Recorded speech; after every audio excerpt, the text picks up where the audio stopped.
let's jump into chapter 25.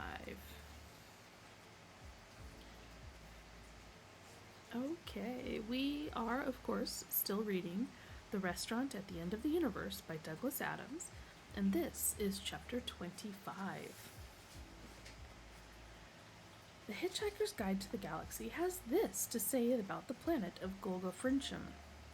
It is a planet with an ancient and mysterious history, rich in legend, red and occasionally green with the blood of those who sought in times gone by to conquer her.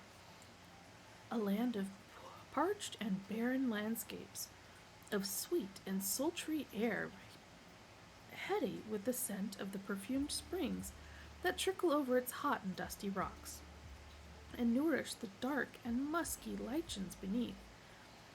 A land of fevered brows and intoxicated imaginings, particularly among those who taste the lichens. A land also of cool and shaded thoughts among those who have learned to forswear the lichen and find a tree to sit beneath. A land also of steel and blood and heroism. A land of the body and of the spirit. This was its history.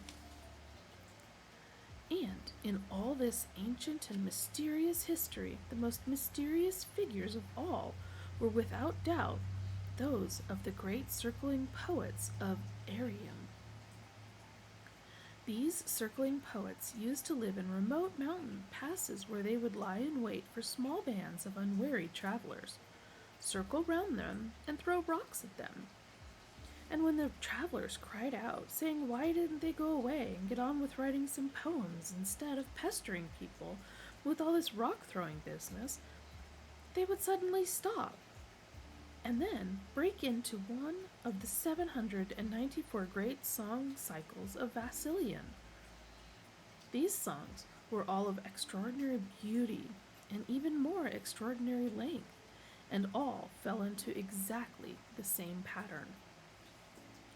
The first part of each song would tell how there was once went forth from the city of Vassilion a party of 5 sage princes with 4 horses. The princes, who are of course brave, noble, and wise, travel widely in distant lands, fight against ogres, pursue exotic philosophies, take tea with weird gods, and rescue beautiful monsters from ravening princesses, before finally announcing that they have achieved enlightenment and that their wanderings are therefore accomplished. The second and much longer part of each song would then tell of all their bickerings about which one of them is going to have to walk back. All this lay in the planet's remote past.